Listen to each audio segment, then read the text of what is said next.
Here it is, gentlemen. Exactly as I found it. It's amazing. It's incredible. Could it possibly belong to a Pleistocene man? Well, the chances are much greater that that hand belonged to an amphibian, Mark. One that spent a great deal of time in the water. Well, then how do you account for the structure of the fingers? Obviously for land use. What do you think, Dr. Matos? We can be sure of one thing. Whatever it was very powerful.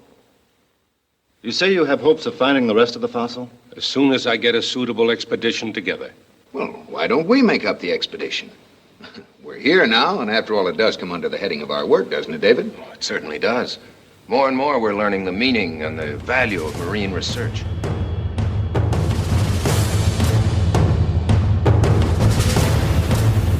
Hey, Adrenalheads. Welcome back to the show. I'm Mark.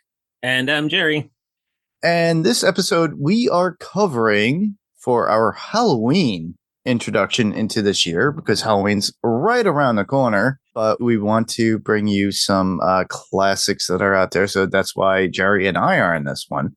And we're going to have fun with the movie The Creature from the Black Lagoon from 1954. So a little bit of history on this one. The release date for this original movie was from February 12th, 1954. It was directed by Jack Arnold.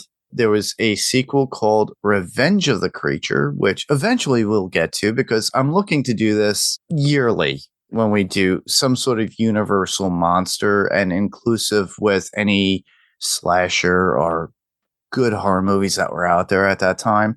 So that way, the month of October, we have Universal, some cool horror movies, and just talk about that. The story for this particular movie was done by Maurice Zim, and it was distributed by Universal Pictures. And obviously, the studio is Universal International. So, Jerry, you had put here another sequel. We got The Creature Walks Among Us, which was done in 56, I want to say, if I'm memory serves. Yeah. And they were just jumping on this. Universal at this point, with the horror movies that were coming out during those years in the 50s, were putting them out like systematically, almost like Marvel movies are today. It's like you have like one or two or three per year. and on top of that, it intertwined too during the Universal phase of with the monsters, Abbott and Costello. Mm-hmm. I remember those. Yeah, and I love those just the same too. So we might incorporate those just because I love those movies and we could have fun with them. The tagline for this particular movie, not since the beginning of time has the world beheld terror like this. Centuries of passion pent up in his savage heart, terrifying monster ravages mankind. So I didn't know 5 people counted as ravaging. Exactly, right? They kind of overdid it in the 50s, but they do, but it's fine.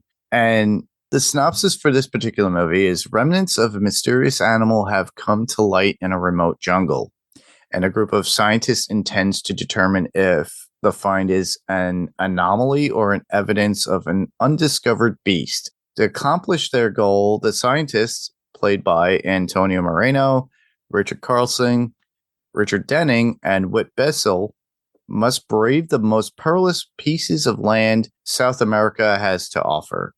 But the terrain is nothing compared to the danger posed by an otherworldly being that endangers their work and their lives. Yeah. Very ominous, very vague to some degree, because they don't really talk about the creature itself, which is fine. And honestly, this is a classic Universal movie. So you've seen that a moving picture of Julie Adams screaming as the creature comes on screen towards her. She's got that screaming face from the left hand version, and then the hands of the creature and the creature moving into frame. So this is not something we are not familiar with. So if you haven't seen this, either you were hiding for centuries, like Boris Karloff, or maybe Bela Lugosi, or whoever played a horror icon like that, and have not watched these films. But, obviously, they've been around, and even kids to this day will remember what the creature from the Black Lagoon is. Yeah, some don't though. I've known a few that I've mentioned that, and then they're like, "What?" And I'm like, it's kind of a classic thing. But again, I've known some people who will not watch a movie if it's in black and white. If you can believe that. Really? Mhm. I love the idea of black and white. I don't know why. I have an affinity for those classic films like that. But that's just me. Everybody's different. Yeah, and I tell them it's like you limit yourself to only movies in color, and they also have the thing about hardly any movies prior to 1980, and definitely none prior to 1970. I'm like, well, there goes a majority of good films. So, Yeah, exactly. Yeah, we covered one not too long ago called King Kong. yeah, exactly. That was black and white. Yeah. All right, like with any other film that we do cover here on the podcast, we're going to talk about people we may know within the film. Now, mind you, yes, this film is older. It's from the 50s. Mhm. So, but we will talk about the key characters and actors that were in it. So, Jerry, start us off. First off, we have Julie Adams. I went to school with a girl named Julie Adams. So not the same one, because I'm not that old. Who plays Kay Lawrence? She's been an actress since 1949 and has made an appearance in 148 TV shows and movies over the years. She can be seen in movies and shows such as The Dalton Gang, Hollywood Story, The Man from Alamo, Alfred Hitchcock Presents, which I really like, in 3 episodes. Mhm. One episode of Lost in 2006, which I'm going to have to go back and see. Yeah, we have to ask Ben Beck that from Wilhelm Yes. podcast if he actually recognized her or mentioned her in his podcast. I have not been listening, but those of you who are Lost fans, go. Yeah, cheap plug. Yeah. This is for Ben. Yeah, Cheap plug for Wilhelm. The Wilhelm well, podcast, just check it out. They have a Lost Revisited. We have to go back, which is a joint podcast between Podcastica and Wilhelm. And they cover Lost. And she apparently was in that episode. Okay. Yeah, I'm going to have to look that one up then. Yeah. And finally, in the movie World Trade Center in 2006, which I've never seen. It's an interesting take. It was hard to kind of ingest during its time, but now we're talking years later, so people could go back and watch the movie because of the tragic events of 9/11. But that's what had happened. So it's based upon stories within the World Trade Center. Yeah, and is that the one with Nicolas Cage? That's the only one I remember seeing him any. No? No, this one was long before that, I think. Okay. Next up, Richard Denning, who plays Mark Williams. He appeared in 113 films and TV shows over his career. Here are a few of his appearances. Hold'em Navy in 1937, King of Alcatraz in 1938, Geronimo in 1939, Black Beauty in 1946, which is a classic film that we all know of by name and is based on a book. The Day the World Ended in 1955, and an episode of I Spy in 1968, and 74 episodes of Hawaii Five-0 that ran from 1968 to 1980. Dang, that's a career. Yeah, that's a career. All right. Next, we have Richard Carlson, who plays David Reed. He was in Ghostbreakers in 1940, King Solomon's Mines, 1950. I remember that one. Magnetic Monster. I also remember that one. It Came from Outer Space. That one's a good one. Yep. Valley of Gwangi, which we covered here before in 63. Well, no, the movie's from 63. We didn't cover it in 63. So. If we did, that would be very good. Interesting. And TV appearances like General Electric Theater, The Virginian, The Fugitive, and Bonanza, which I've seen episodes here and there, which have some real culturally insensitive bits in there here and there. So. Yeah. It's not politically correct as far as today's standards. Next up would be Antonio Moreno, who plays Carl Maya.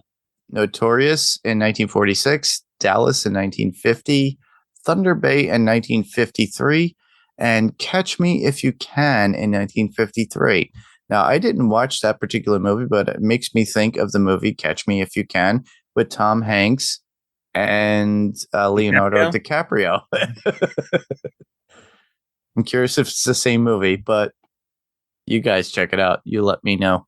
Yeah, and I want to say there's kind of like a car movie called Catch Me If You Can. I want to say it was released in the 80s. I'm going off of like really old brain meat memories here. So, Interesting.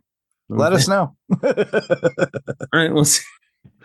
Okay, next we have Nestor Paiva. At least I think that's how you pronounce the last name. Plays Lucas, Captain Lucas of the boat. Comanche in 1955. Revenge of the Creature, 1955. Oh, we'll probably get there eventually. Tarantula from 1955. The Mole People from 56. A classic, and by the word classic, I say awful. The Ballad of the Gun, 1964, and Frontier Uprising in 1961. The next up would be Whit Bissell, who played Dr. Edwin Thompson. You could see him in movies like The Magnificent Seven in 1960, The Time Machine from 1960. Definitely seen that one. I definitely seen that one, and I have a love for that particular movie as well. Soylent Green from 1973, which we have covered here on this particular podcast. Damn good movie. Yep. TV appearances like The Magical World of Disney from 1960 to 1973. Alfred Hitchcock Presents, another alumnus, in 1962. The Fugitive from 1965. And key episodes in Perry Mason from 1957 to 1965. And I will also add an episode of Star Trek as well. Yes. I'm sorry, I forgot I put that in, but you are here to do that. Yeah, the Trouble with Tribbles episodes, like the classic episode. The classic episodes. One of the classic ones, yes. And I still own a Tribble myself. Oh, I've got plenty of those too. Okay. Next we have Bernie Gozier, who plays Z. He was in Green Dolphin Street, 46, Hiawatha, 52, The Naked Jungle, 54, Around the World in 80 Days in 56, and TV shows like Sea Hunt, seen a couple of those, Adventures in Paradise, 61, Man from U.N.C.L.E., 65, which we've just lost David McCallum this week. Yeah. Which was sad. Yeah. Which is sad. But oddly enough, I met the man himself who played the man from U.N.C.L.E. He did. Bob was really keen, and he did enjoy working with him. Told me back in the day when he was alive. And then we got My Three Sons in 65 to 67, and Family Affair in 70. And I've seen smattering episodes of both of those. Family Affair? Yeah, or My Three Sons? Both. It's like a smattering of both. So like maybe same here. They're always on repeat back in the 70s and the 80s, so we grew up on that. Yeah. Next up would be the creatures that are represented by suit actors within the film. We got two. we got two of them, and I have met both. But I'll start off with the first one, which would be Ben Chapman. And Ben played the creature on the land. So there's a big distinct comparison to both suit actors that played the creature. So Ben predominantly played the creature on the land. So Ben was hired based on his height, and Ben was 6'5" tall, and based on his swimming abilities as well. But literally, they just hired him because he was really tall. Yes. He was creature on land. Rico Browning was the actor in the water sequences, so he knew that full well. However, Chapman was one who participated in the creature-related events. So you see more of him physically on land attacking people, or with the hand coming out through the peephole or the port window. Stuff like that. Chapman further relayed that the studio did not want the public to know that the Gillman was a man in the suit. The suit made of rubber latex made it impossible for Chapman to sit down. So during breaks for the filming, he would rest in the studio backlot lake to keep from overheating. So Ben, actually, I got to meet him at a couple of conventions. I met him twice. He had specific things that he would sell that were amazing. I still own them to this day. He signed my Creature from the Black Lagoon VHS tape cover, my DVD cover, as well as I bought when you bought a package from him, you got like a long history of Ben Chapman being the creature.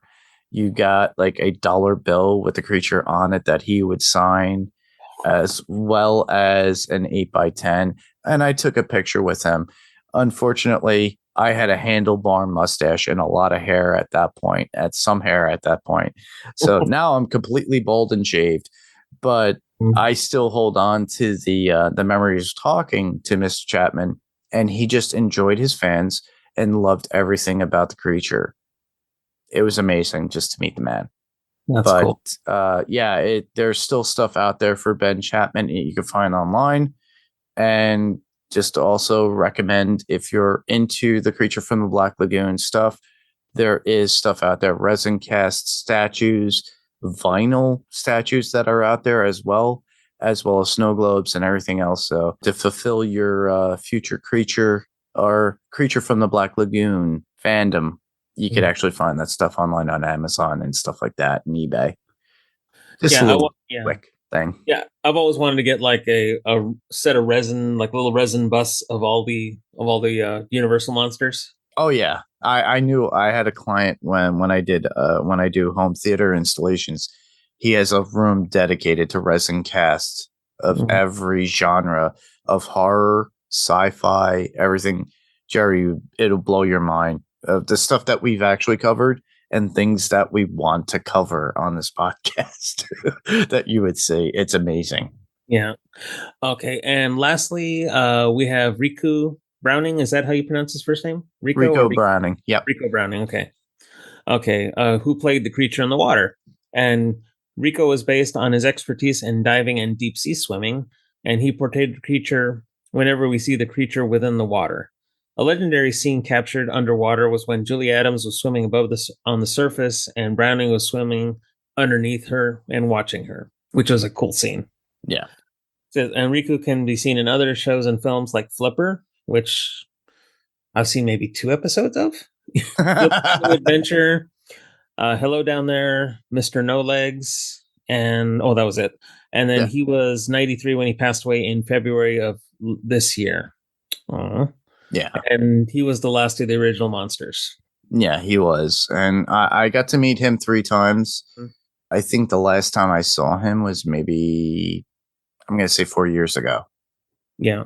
And he was the consummate gentleman, would always take a fan. He didn't have long lines, oddly enough, for the fact that you would go to these horror conventions. And I just sat with him for a good half hour talking to him about filming and what he enjoyed and what he did filming. He said to me, I asked him, I said, what was your favorite part of acting within shows or films? And he said it was Flipper. He really enjoyed doing Flipper because he was more of like the point person when it came to swimming and everything else that went on involved with that, with all the stunt work. Yeah. He did really love doing the creature stuff for these films because he continued on within the creature from the Black Lagoon films as well. So as the primary creature, that's why that there was that whole little battle between Ben Chapman and Rico Browning of who is the real creature. But obviously in the original, Ben had landed that role because everybody saw that, because the famous image of the creature standing up in the cave in color with his hands up, with his claws up, is Ben Chapman. But everything that we could attribute and look at within the film, from my standpoint, came from Rico, from all the work that he did in the water, because a lot of the work was done in the water, if you remember. Yeah. And if you guys have watched this before, you will know. And if you haven't, why are you still listening to us?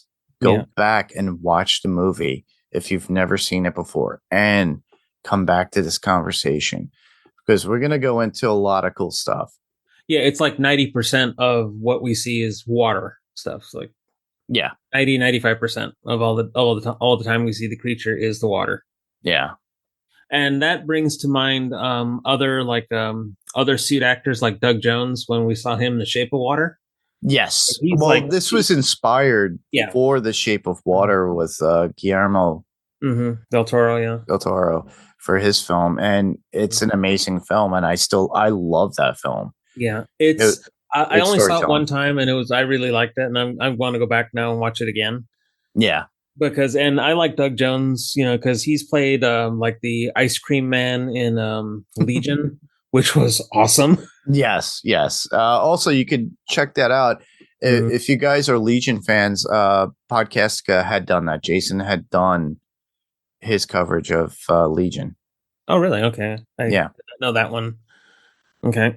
Yeah, and he's done he's like an actor in Star Trek Discovery. He plays Saru, that but he also has like stilt boots right there, and he must be like 7 feet tall. Because he's only like, I want to say 6'4", but only 6'4" is not saying only. That's just I've met him, and he's a really? nice man. He's so pleasant to talk to at conventions, and I highly recommend anybody to go see Doug Jones. Yeah, and he was also in Hellboy. Mm-hmm. He played another water-based character in Hellboy. So Yeah, but he's like one of the suit actors, like one of the more famous recent ones. yes, And we have other actors like that do motion capture, like we have Andy Serkis, who does. I don't know why he doesn't get more recognized for his motion capture work. yeah. But Doug Jones is probably the most recent actors. Actually, he was in Star Wars at one point too. By the way. Oh, I did not know that one. So Yeah. So he's been around a long time. It's just that he gets more work nowadays through casting. What's that vampire show? What We Do in the Shadows. Mm-hmm. Yeah, He's the the Baron. vampires in Staten Island that we all love. I've only started to watch that one recently, and it's like I am freaking rolling on some of those laughing because it's damn funny. Oh, it's damn funny, and it's really good. I highly recommend it. Mm-hmm. All right. Now we're going to move right along into general thoughts of the movie, what we feel about it when we first saw it, how we still feel today, and how it holds up. Would you recommend it to somebody? So, Jerry, how do you feel? Oh, yeah.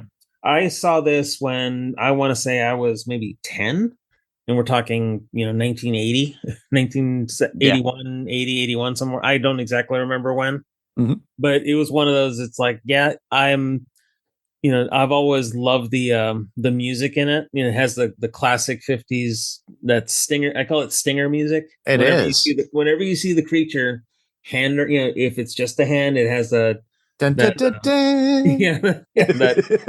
And I want to say it's like trumpets. They have this real discordant tone in it. Yep.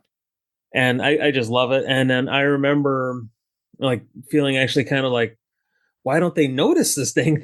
But they're not. That's not what they expect. Well, they're not hearing the music. So yes, exactly. Yeah, man. I've always wondered why. It kind of always kind of made me wonder. Even back then, it's like, well, why does no matter if it's like the mummy or whatever other kind of creature, they just resort to choking people, not like breaking something or breaking their neck. It's like, I just choke you. Or crushing their head. Or crushing their head, yes. Yeah.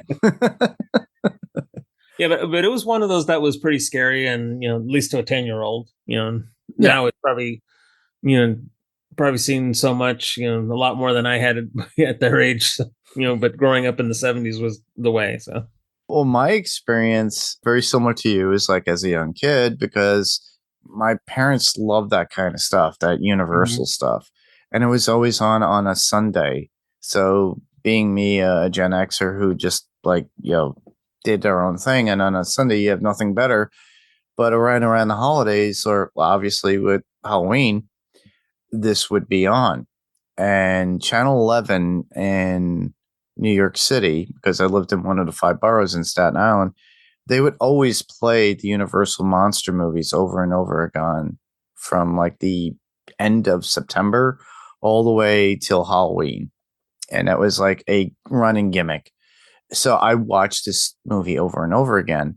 I thought it was awesome that by the early 80s, by 82, 83, they had a gimmick where they were selling 3D glasses and they would do a Universal movie on Channel 11 and you would watch it in 3D. And this was one of the movies that they did.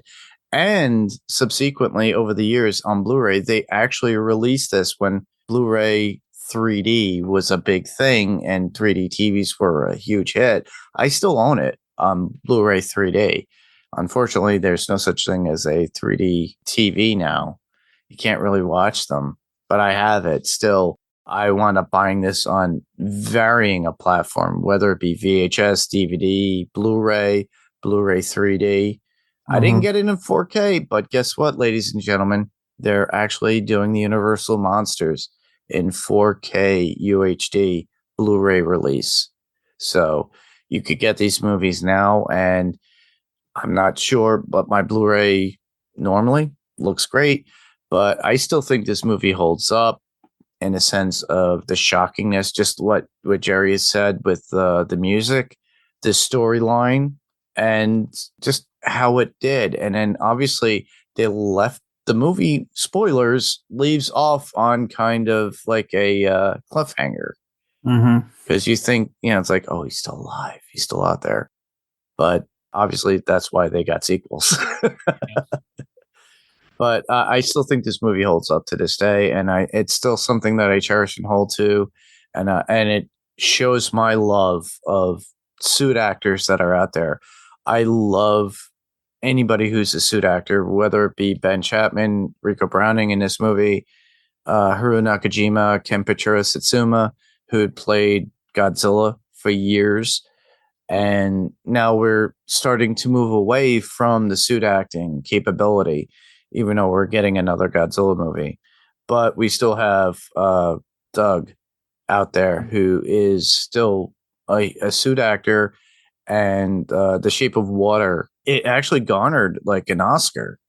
Yeah, I believe it won Best Picture. Yeah. Yeah, because I remember. Oh, actually, it did, because I remember. Was it the director, Del Toro? It's like when he looked at the envelope on stage and he says, "Okay, yeah, it's right. I don't have to go off stage now." Because that was the year after the Moonlight incident. It's like it's yeah. It was called.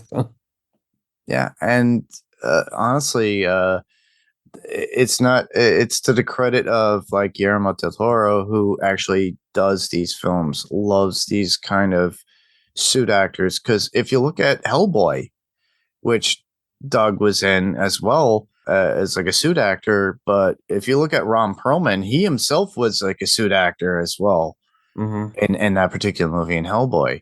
Yeah, and he's got the build for, he's very tall and very well, like a big stocky guy. So. Well, he also played the Beast in Beauty and the Beast with Linda Hamilton on TV. So these are things that I love to see come back. And we get that within certain shows like The Walking Dead and Dead City and everything that AMC has been putting out with, TWD related. But we also get other movies and shows just the same. And not just in America, we get stuff from Japan as well.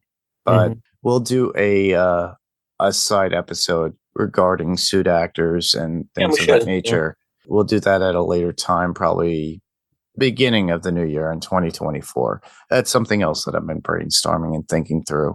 But we'll talk about that later. But now we're going to continue on. And with that, we're going to move on to what, Jerry? We're going to go on to our favorite scenes in the movie. Yep. Start us off.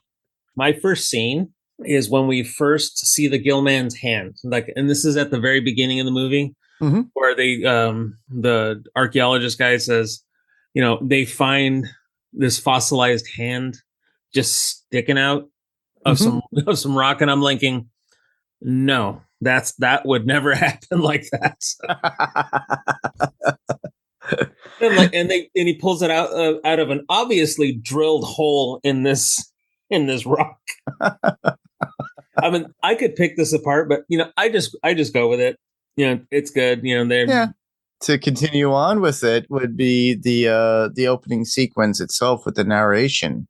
yes. The narration itself was very nice and introductory about how the key to evolution within the world it is, and it brings us to that point where they do see the clawed hand that's petrified in the rock that looks like it's perfectly drilled in, and they were able to pull it out.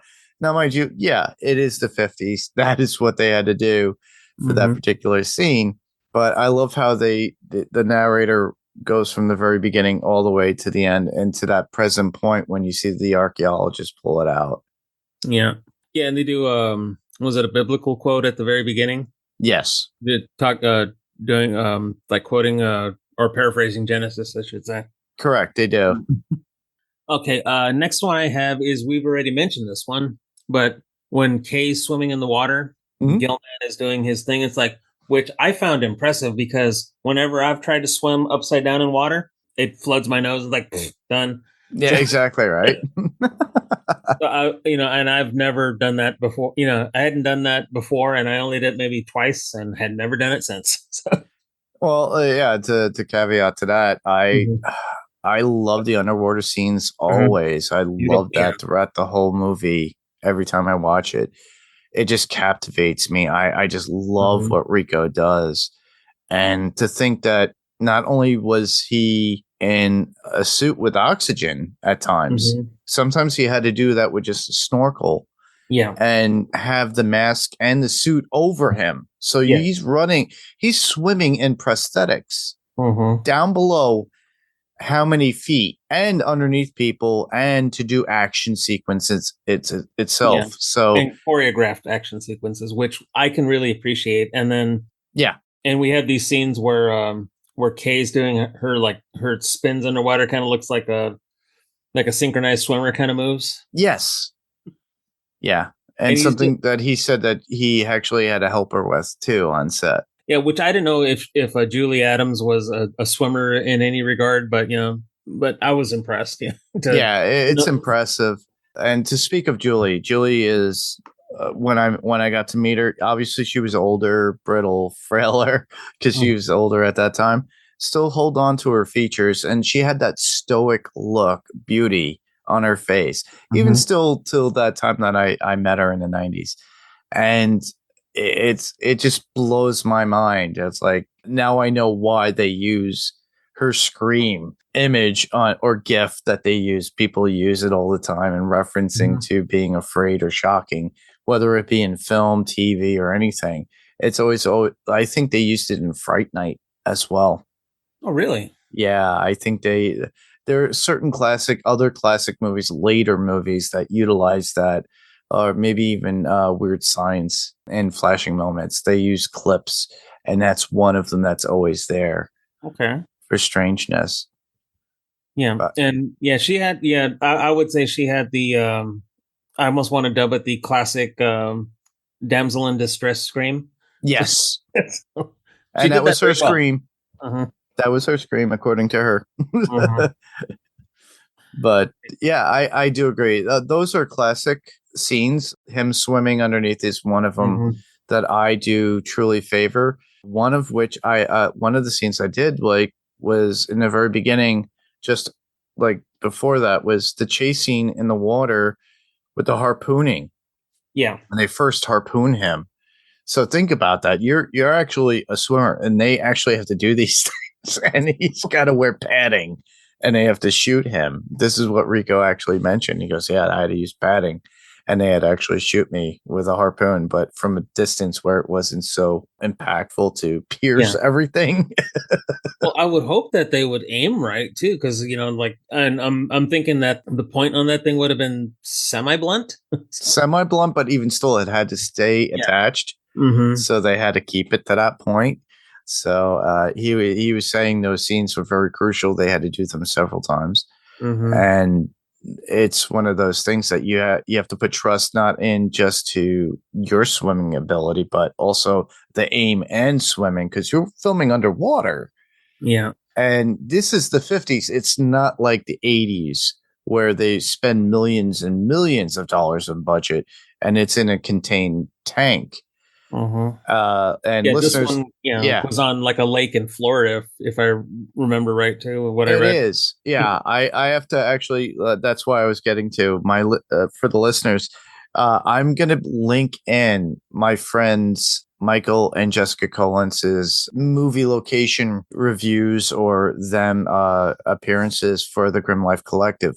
They actually went to these locations, so you could actually see the lake and where they did film. So I'm going to link that in the show notes, and you'll see that too as well on YouTube. So keep in mind, listeners, that's why I like to link things, so that way you could just jump to them. And it would be always a huge suggestion. And it's not just promoting my friends, but it's also giving you an awareness of what else is out there on the film. So yeah, they did it on a lake. they didn't do it in a contained tank. So that itself is you're dealing with other elements, not just it's not contained in any way, not like the Abyss. Yeah. Well, that one kind of lent itself to tanks because you're at the bottom of the ocean, in a very deep part of the ocean, and it's dark and you can't see crap around you. So. Yeah, well, they covered it in black. Yeah, exactly. And then it's funny too. Those tanks, you could actually find them now. People have found them, and they've gone on site. So that's another thing too. We did cover Abyss on this particular podcast as well with my friend Diana, and those are out there. Yeah, and one thing that kind of gets me too is like, using a backlot, even if he had a lake backlot at like Universal, which I was thinking you might. There is, but and they did not have it available for this because it was cheaper to fly everything to Florida or take everything to Florida on trucks or whatever, rather than shoot in your own backyard or in the backlot of Universal, or in the backlot and dressing it up. Yeah, well, that same backlot, we've mentioned it before for when we did The Thing, remember? With John Carpenter's The Thing. That is a whole artificial water lot. And then they have a huge, big backdrop that they could utilize for like a whole sea sequence. They could have easily used it, but they didn't. So it's very strange. I don't know if it was up at that time. Or scheduling or whatever, if it was. I wouldn't know. So. Yeah, it's very strange. Hollywood is very different back then in comparison to today. Now they're more eager to film out in, Canada or even out in England. Well, back in the 80s, it was mostly in England for certain movies. Okay.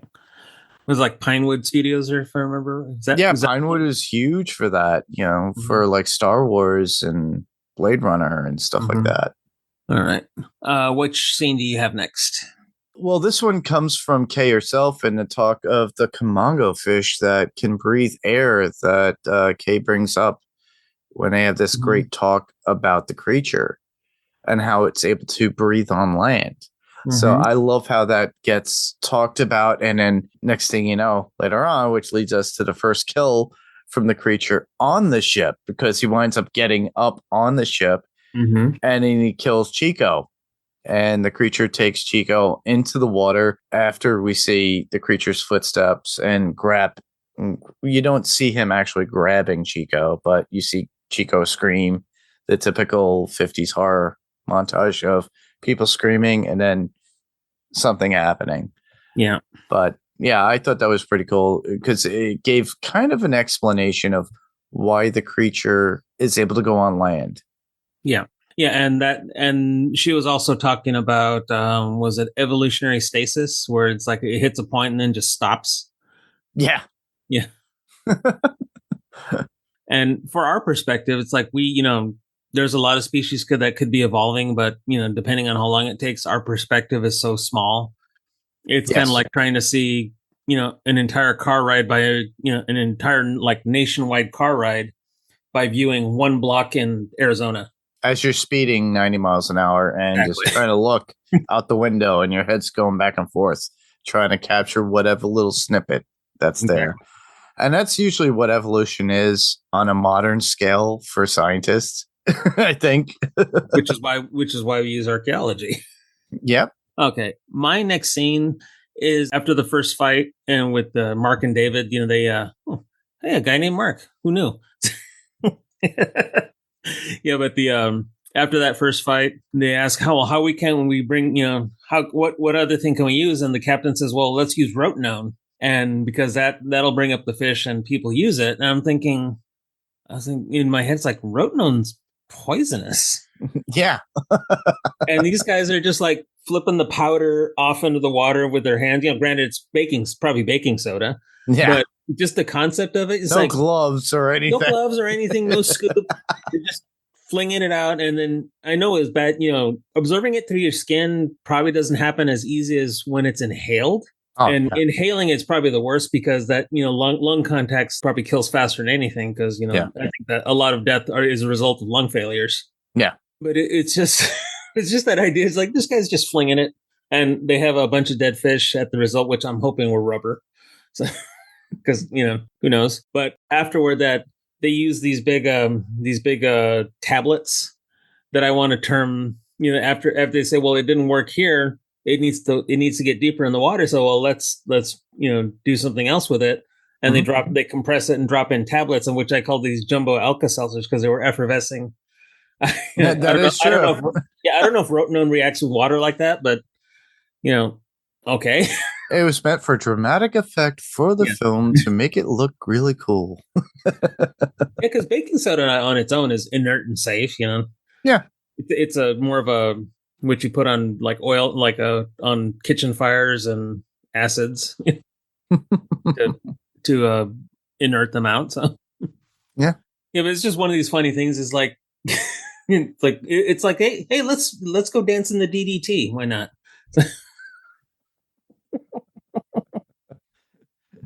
Okay, what's your next scene? Well, it would be the capture of the creature on land. Mm-hmm. And they're able to get it at a certain point. He's kind of weakened from everything. He kind of walks out. You can see him stumbling, but he's making his way towards Kay because you could see her in the distance sitting on a rock or something. And then there's another crewman. Winds up killing the crewman, but winds up to that point crushing his skull at some point. And then the guys come up from behind him because he's in a weakened state. They net him, they take him, and then they wind up putting him in a cell in the boat, or under the boat, I should say, in almost like a water cellar. Yeah, like a life tank. Yep. And I thought that was pretty cool because at certain points you could actually see the mask and how it is, and it's got the breathing, but it's slow breathing at certain points. And then we get the fiery escape of the creature. Yeah, and that's kind of my next one. It's like the creature escapes and attacks Edwin, which is the guy played by Whit Bissell. Yep. And he gets almost like a Molotov. I think was it Kay that threw a lantern at him? And set him on fire, and also set poor Edwin on fire. Yep. There's always a casualty of war. Yes. But he goes into the water, and at that point, and the creature gets away. Edwin gets a little cooked. So, and it leaves the crew dwindled down to actually how many people, because it's like, you have the body count rises issue.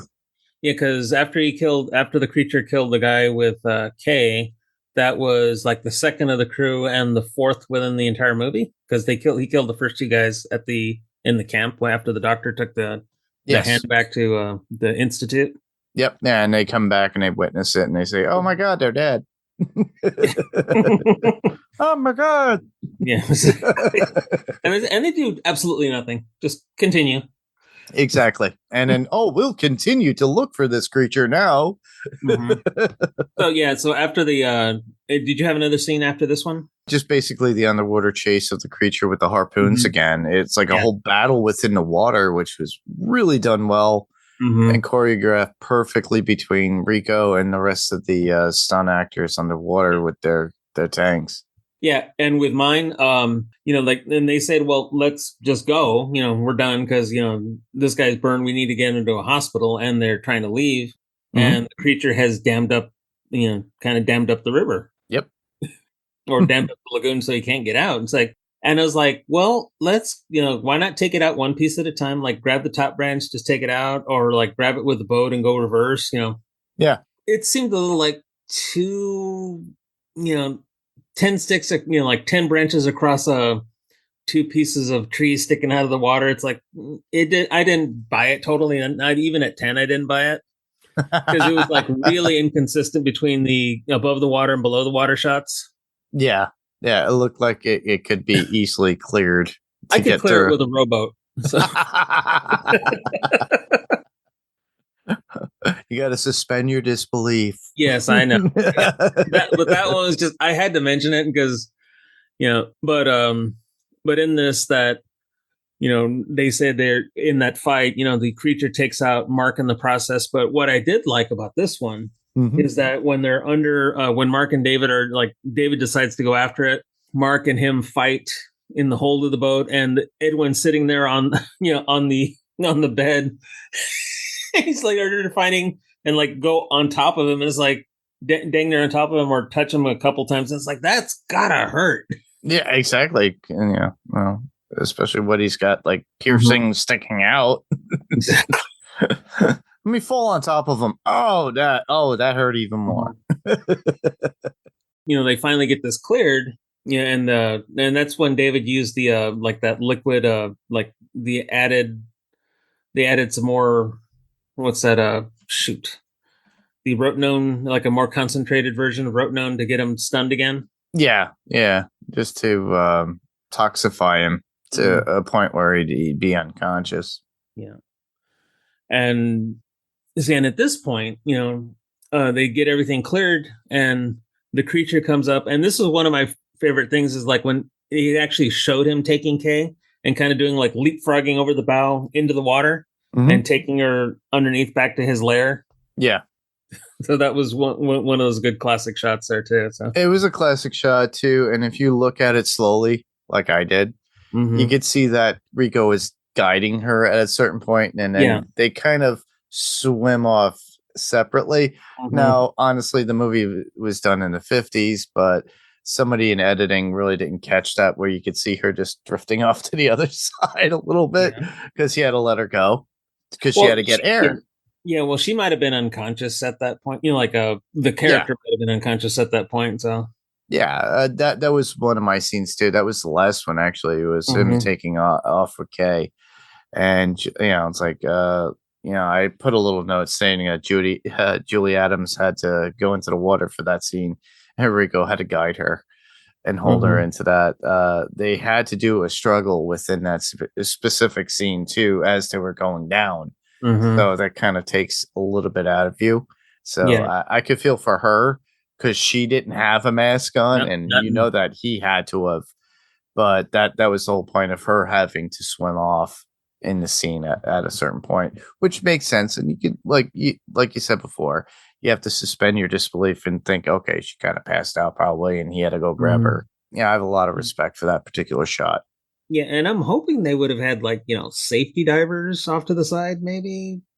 Who knows? I'm assuming they did back in the day. I didn't ask her that, but kind of like one thing they could put if she needed air real bad, they could put a mask on her and she could have take a couple breaths from a rebreather. You're also talking the 50s. This is not like 1980s with the Abyss. They had people at the moment with a microphone. Exactly.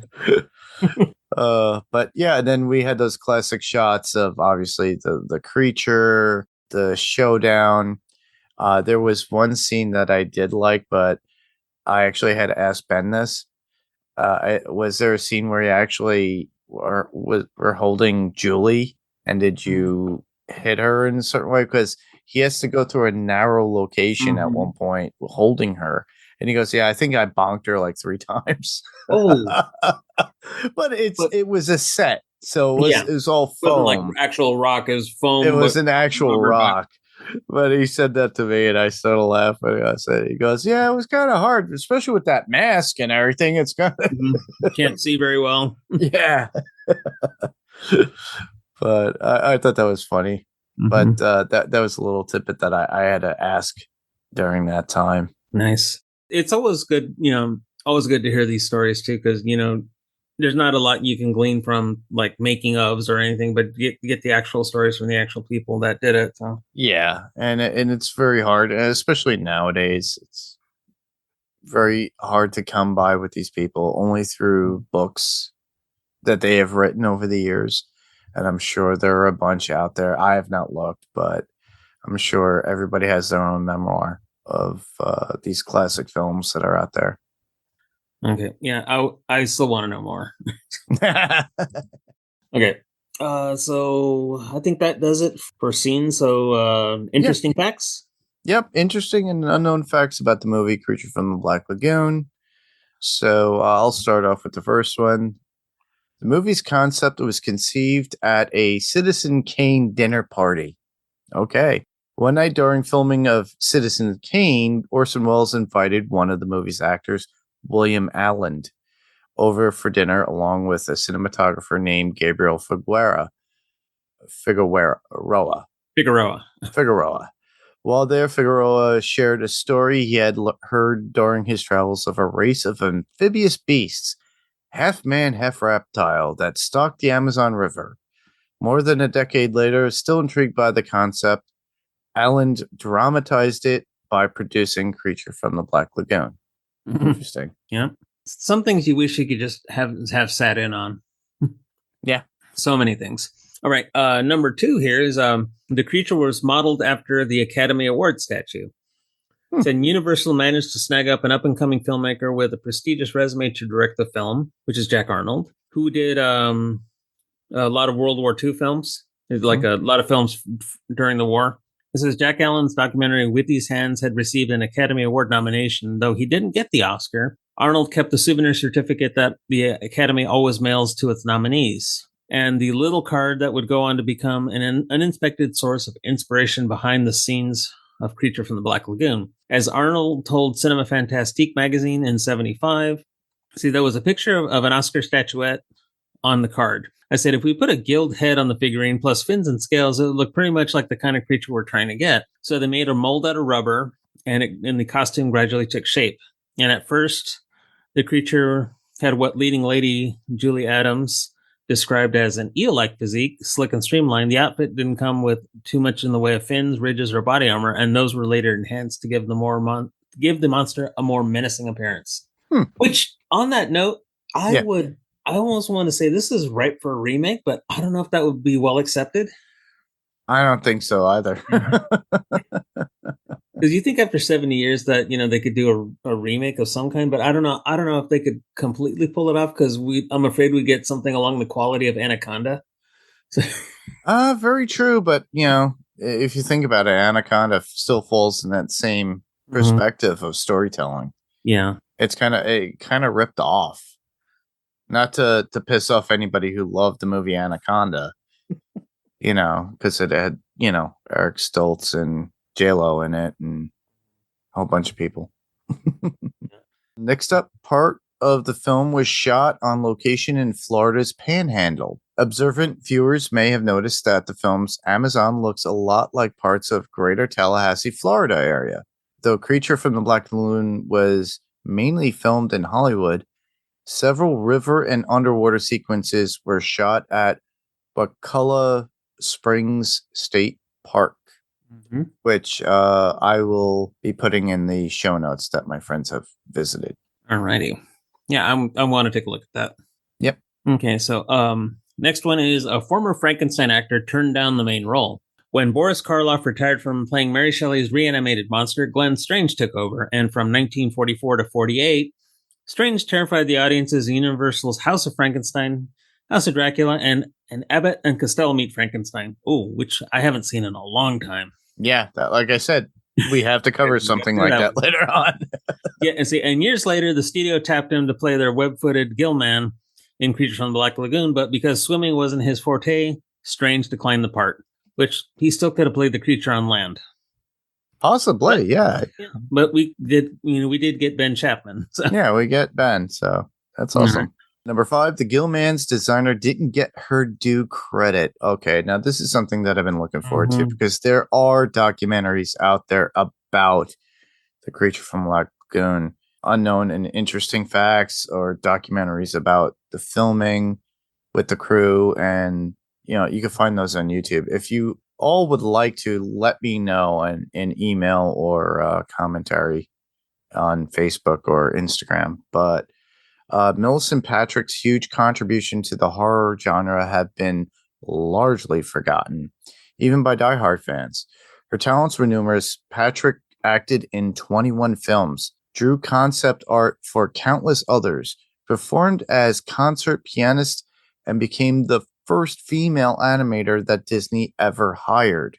Before Creature of the Black Lagoon, she'd sketched various monster body parts for Universal.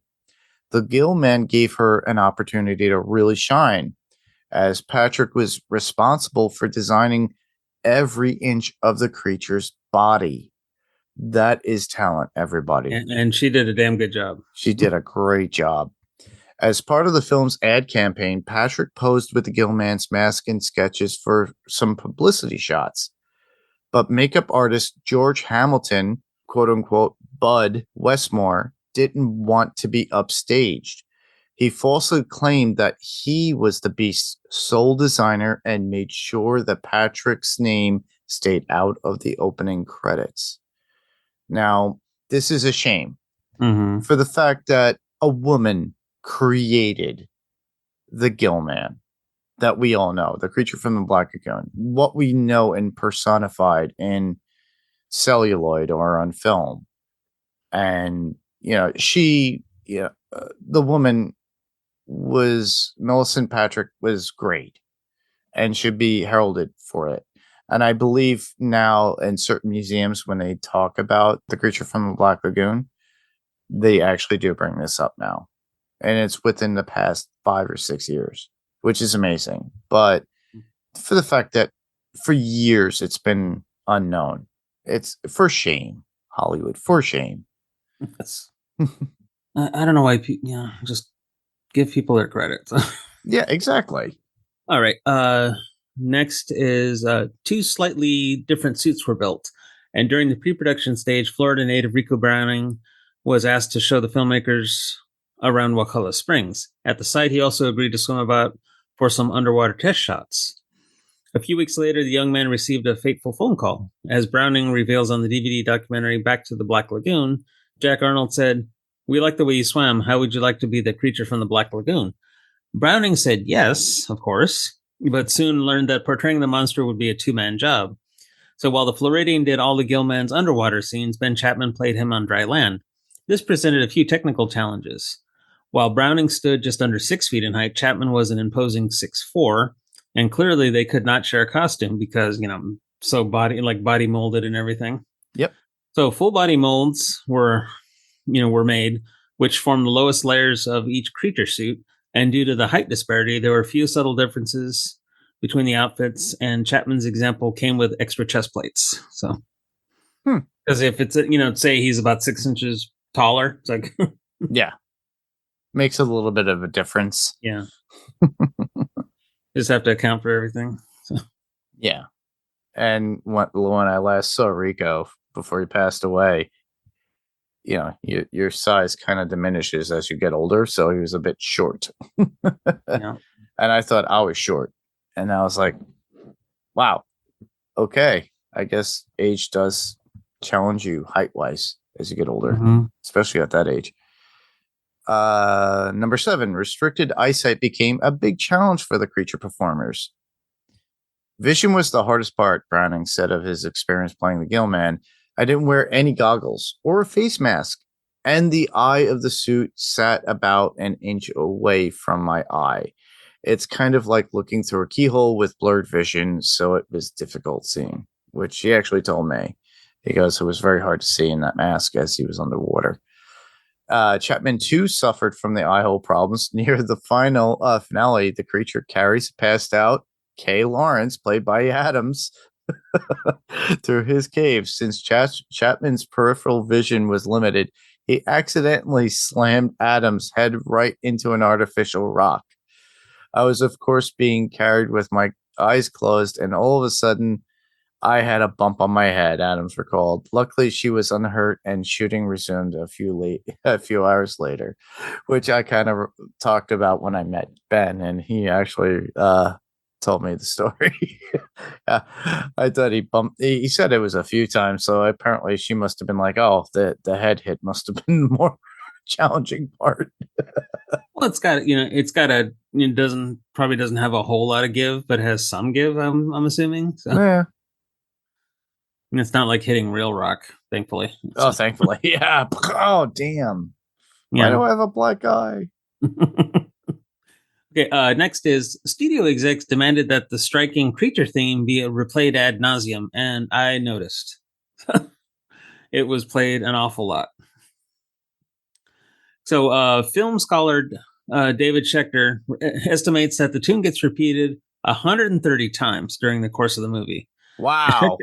Yeah, I'm like, really? So, That's why I have dreams where I have dun, dun, dun, dun, in my head. I mean, yeah, it was like every single time the creature shows up, it's the music stinger comes up, and I was like, it started to get a little tiresome, but yeah.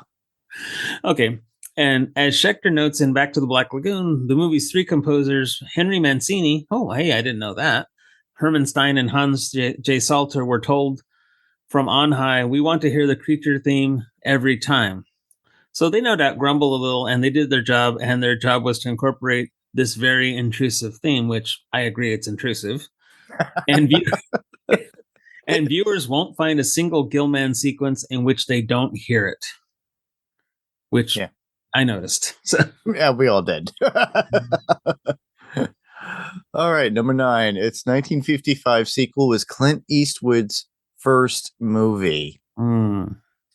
Pleased by the box office success of the original film, Universal rushed a sequel production. Revenge of the Creature premiered in Denver on March 23rd, 1955.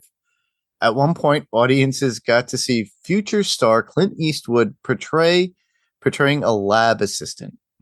Though his appearance was uncredited, it hardly went unnoticed when cast of Mystery Science Theater 3000 riffed Revenge of the Creature in a 1997 episode. For Revenge of the Creature, Arnold resumed directing duties, and he didn't care for the young Eastwood's bit, telling Alan, I told you I don't want to do that goddamn scene. Eventually, he relented, and the footage stayed in. Eastwood never forgot the experience, as he told The Telegraph. It was a hell of a way to start your acting career. Walk on set, and you know that the director hates the scene. Therefore, you know he hates you. That's a little unprofessional in that the director would do that, Yeah. Don't hate the actor, hate the material. Come on. Or just edit it out. God Do damn something. it. Rewrite it. Come on. Yeah, rewrite it. All right. Okay. I'm forgetting who it was that all right. My kaiju enthusiasts out there, because they all know that I'm a Godzilla fan. There's somebody that's in the War of the Gargantuas that was in West Side Story. He was a jet. He was also credited in a really bad Japanese horror movie, and he didn't regret that movie. I don't know that. Okay. There's a little trivia out there, so if you guys have something to add to that, let me know in the comments. Okay, I will have to write that one down and put it in my memory bank. So. Yeah, Jerry's going to be like, I'm going to do this on the next episode. I know the actor now. Okay, last one here is the Gilman enjoyed a quick appearance on The Munsters, which I've watched The Munsters and I don't remember it. So during the first season episode, Love Comes to Mockingbird Heights, television's spookiest family, I doubt they're the spookiest family, received a crate filled with their Uncle Gilbert's rare doubloons. In this final scene, Gilbert shows up and is revealed to be none other than the creature from the Black Lagoon, as played by Richard Hale, who dons both a Gilman mask and a 3-piece business suit. I do remember that episode. I don't. I got to look it up now. It's there. Yeah. It is there. You can find it on YouTube, everybody. Mm-hmm. Possibly, yeah. Are they all on YouTube? I I know that people do like select episodes and here and there it's kind of hard, but obviously Monsters is available probably through regular streaming or Pluto TV. Who knows? Yeah, possibly. You just got to deal with commercials. Yeah. Now, I guess we're on to quotes. One moment here. Okay. Alrighty. Okay. You want the first quote? Sure. It would be from Dr. Thompson. He says, "Demon, eh? Well, it's no more far-fetched than your Gillman." And Lucas retorts, "There are many strange legends in the Amazon. Even I, Lucas, have heard the legend of a manfish." Yeah, that was one of mine. I love that. Yeah, my first one is before Mark and David's first dive. David says, "Mark, we're out for photographs, for study, not for trophies. This thing alive and its natural habitat is value to us." Mark says, "Why settle for a photograph when we can get the real thing?" David says, "You don't sound like a scientist. You sound like some big game hunter out for the kill." And Mark tells him, "You may not be back home, David, but you're still working for me." It's like, which I'm thinking, Mark saw dollar signs and fame, and it's like, oh, all sense goes out the window. So. Yep. Next one for me would be from Carl Maya saying, "David, you still don't look like an ichthyologist." And Kay Lawrence says, "The geologist's point of view, he expected a lovable old professor with a beard." Because usually they're representative of some who's like older and he's like a young dude. Yeah. Okay. Next one is when David and Mark are gonna do this is when they're in the small rowboat, and David's like, we've Mark's talking about saying we deal with facts and we deal with in what's known, and David tells him, so we've only just begun to learn about the water and its secrets. Just as we've only touched on outer space, we don't entirely rule out the possibility of life on other planets. Then why not some entirely different form of life in a world we already know is inhabited by millions of living creatures, which I wholly agree with. Because, out in the reaches of space, I know we just brought, I was going to say NASA just landed a probe that was out towards that asteroid that took a sample off of it and brought it back, and it just came back with like about a half pound of material. Oh yeah. And I think what they're hoping to learn from that is that there's some organics on there that could be lead to life coming about, if you have enough organic material and water and such. Yeah, the process of life on a new planet. Yeah. Yeah. And that may be like, those are the seeds. Yeah. Next one that I have would be from Lucas. "I can tell you something about this place. The boys around here call it the Black Lagoon, a paradise, but they say that no one else has returned to prove it." Which is the imposing Jurassic Park. Which one was it? 3. Well, they wouldn't go to the islands.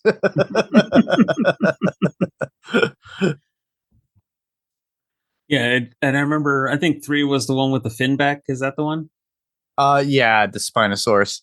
Yeah. Yeah, but I remember. Yeah, the father gets, or the stepfather gets eaten because they were on a glider and he was holding the stepson. Yeah.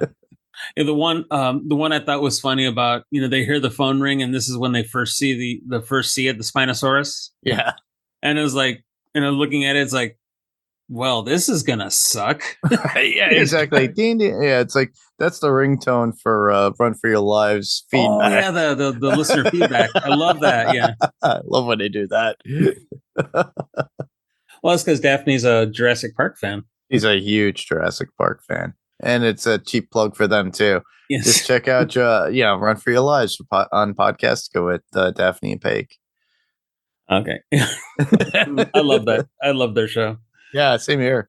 Okay. My last quote is they're going after, Mark and David are still, trying to get proof. And David says, we got to leave. You got to get the doctor back. This is after the doctor got burned. Yeah. Says, it's our last chance to get Mark says, it's our last chance to get proof. You can see for yourself. It's still here. You referring to the blocked path in the river.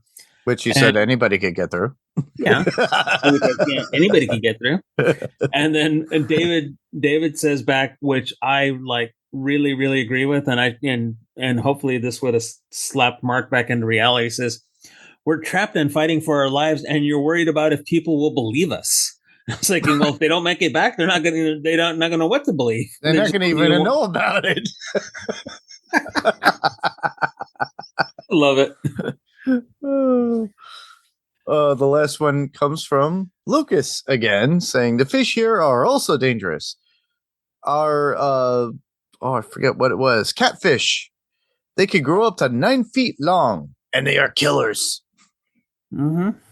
Which I've pulled some pretty big catfish out of lakes. Yeah. Yeah. I swear to you, it's like catfish with head around about the size of a football. I believe it. Oh, that was probably the biggest one I ever caught or ever seen. But I've heard maybe apocryphal stories about divers at the bottom of dams seeing catfish that are 5 feet long. And I was like, that seems kind of scary in itself. Yeah, it's I don't know if I could believe those because show me a picture. Well, the one thing after he said that 9 feet long. Wow. I like to eat me some catfish. That would be a lot of good meat there. Yeah, well, beyond a certain point, it'd probably be a little too wouldn't be good. So, probably based on certain fish, depends on what they ate or who they ate. Well, what catfish are? That since they're bottom feeders, they eat anything. They eat anything. It's kind of like what a shark, where they get to eat a license plate. Yeah, exactly. But I've always likened it to what Neil deGrasse Tyson said, and this is true of a lot of animals. Tyson said cows are just really fancy machines that turn grass into steak. So, or paraphrasing that, but catfish are the same things. They eat garbage and transfer it into fillets. True. Transform it in there. That's that is true. But yeah, it goes through the filter, and hopefully there's not kind of bioconcentration of anything toxic. But hopefully they're tested. Excuse me, I found a finger in my fish. I'd be more worried about mercury than I would about fingers. That's true too. Kind of like the blowfish concept of you have to find the right person to actually fillet a blowfish because they're poisonous. Not gonna ever have that, so I won't have to worry. Yeah, well, I've drawn the line at sea urchin, which tastes like gelatinous ocean. That is true, but then I know a lot of people who can't stand fish eggs. Oh, I love it. Yeah. All right. I love it too. It's kind of salty, but well, that's just preservation. So yeah. All right. I think we digressed. Yeah, we've digressed. Let's get back on track. Let's get on backtrack. All right. So before we actually started recording, Jerry was like, hey, are we doing any guilty pleasure movies or movies that you would highly recommend? So, Jerry, you already had one lined up, right? Yes, I have one from your friend and mine, Peter Graves. It's called Killers from Space. Awesome. And it's from 54. So I had to look that up just now. It's I can't remember if it was 55 or 54, but I know it was about the same time as this one. But it is pretty bad, but it's still pretty good. Majority of them are pretty good, regardless, based on the viewer and what you like. So if you like these kind of genre chic kind of movies, you're gonna love it. Yeah, but Peter Graves is in that same class of actor as John Agar. So, if you ever see any one of those names in there, the movie's probably going to be a bit cheesy, maybe sometimes a bit bad. True. Very true. Yeah. I love them though. I think that one's available on YouTube too. I can't be sure, but last time I checked, it was. Yeah, and I'll to let the listeners know too, if you're looking for Creature from the Black Lagoon, it's available for iTunes on your Apple TV for $3.99. Mm-hmm. So to purchase, so you could actually purchase the movie. Don't rent it for like $2.79, because if you just purchase for it, you have it. You can watch it at any given time. Why rent it for a moment and then it go away, and then we could buy it for $3.99? Yeah, and I just checked. Killers from Space is available on YouTube. So, well, there you go. Okay, and the tagline is "The last word in science fiction thrills," and I'm like, I highly doubt that. So All right.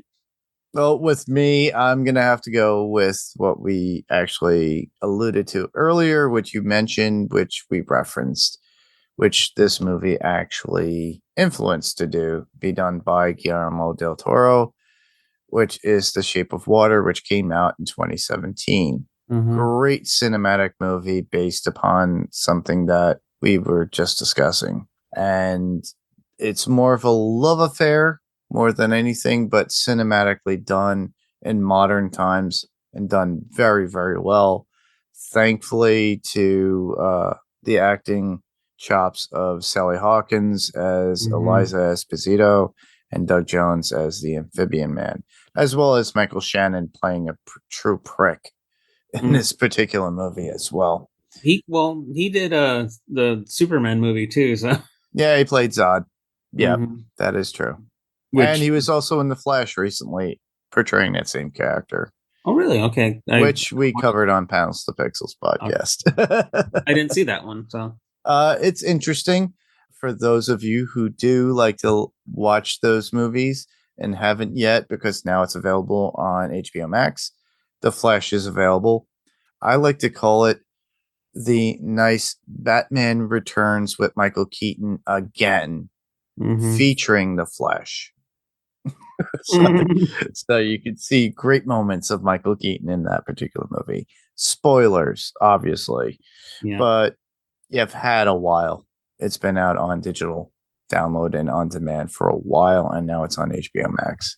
I gotta watch that one too. So yeah, it's one of those that you could just say, all right, I need something goofy to watch, but really awesome in certain scenes. And you'll have nostalgic feels here and there from the movie, but you would have fun with it, I think, especially with the Keaton aspect in it. And there's one moment where you just look at the DC universe going, wow, if only they could actually get those actors back to do this. Yeah. But with that, we're going to move on to where listeners could hear you. So, Jerry. Well, as always, the other 47 bazillion episodes Adrenaline podcast I've done. I'm still on. I did an episode of Run for Your Lives with Daphne and Paik, which I believe I mentioned before, and a couple episodes, 2 or 3 episodes of. Actually, hang on. I want to say 4 episodes of Watched It in the 80s with Damien, and I believe so, and 1 or 2 episodes of Wilhelm with Ben. Awesome. But it has been a while since I've been on with Ben. So. Yeah. Need to yell at him to bring you back. Well, I would think we're going to do some Star Trek actor ones too, because I'm like the group Star Trek authoritarian. So. Yep, that is true. And as always, you could hear me right here on Adrenaline Cinema Podcast. As always, like I said, we're gearing up for Halloween. So this is one of 2 for the Universal. I'll be back again with Ben Elmore, and we're going to be covering The Wolfman. So look forward to that coming out, as well as Friday the 13th, Part 4, the final chapter, with our friend Jamie Dimmick, who has also been on last time you heard her. She was on the Prince of Darkness podcast that we did, what we covered with our friend Frank Rodriguez. And you'll be hearing Frank again as well when we cover Escape from New York. That might be following this particular episode. Depends on what comes out, who gets recorded first. You can also hear me on Panels to Pixels podcast. Currently, we are involved in the TV show Gen V that you can find on Amazon Prime, which is amazing. It's fun. It started off like it always does, like The Boys, where it's extreme. Where else are you going to see a life-size penis with a woman hanging off it and kicking the guy in the nuts? Where are you going to see somebody using their blood as a weapon to stop somebody or even help somebody and stop the flow of their blood flowing out of their body, which is interesting. It's based within college. If you're not a fan of that kind of crazy antic and overtly graphic kind of stuff, don't listen to it. Don't watch the show. But if you're into that kind of thing, like The Boys, and we've been covering it, check it out. You could also hear us covering Loki season 2 when it comes out on October 6th. So we're going to start covering that independently with Panels to Pixels independent episodes for Gen V and Loki season 2. Look forward to hearing myself, Rob, Frank, Steve, whoever wants to jump on. By second episode of Loki season 2, we'll have our friend Kelly, who is on this particular podcast as well on Adrenaline Cinema. She covered Speed as well as Aliens and one other movie as well on Adrenaline Cinema podcast. So you could check her out on Panels to Pixels podcast when we do Loki season 2. But for that, we didn't get any feedback for this particular episode. I put it out there on Instagram, put it on Facebook. Was hoping that people would reach out, but if you haven't, you still can send out feedback, and we have done that on panels where we mentioned stuff from YouTube from somebody that sent out feedback recently just on YouTube. With that, you could always just check out our Facebook page, facebook.com/Adrenaline Cinema Podcast. There, I like to put an image of what we're covering, like I did with this one, and just put your comments in the image below of what we're covering or this particular podcast that we're doing right now. It's still going to be there. All you have to do is look at the page and go to that and just put in your comments. I'll get alerted and I'll read it next time. You could also send us an email, and it could be just a regular texted email, and you could send that to adrenalinecinema@gmail.com. If you don't feel like writing out anything on your computer, on an email, or your phone, you could easily just record yourself on your device and send it as an attachment.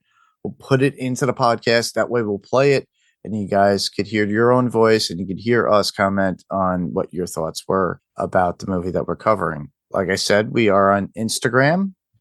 So all you have to do is go to Instagram at Adrenaline Cinema Podcast. And like I said, there's going to be an image. You just leave the comment below. It's under, if you just even look at the Instagram site, you go through all the images and you'll see one here. If there is any way you could send some sort of review, that would be awesome.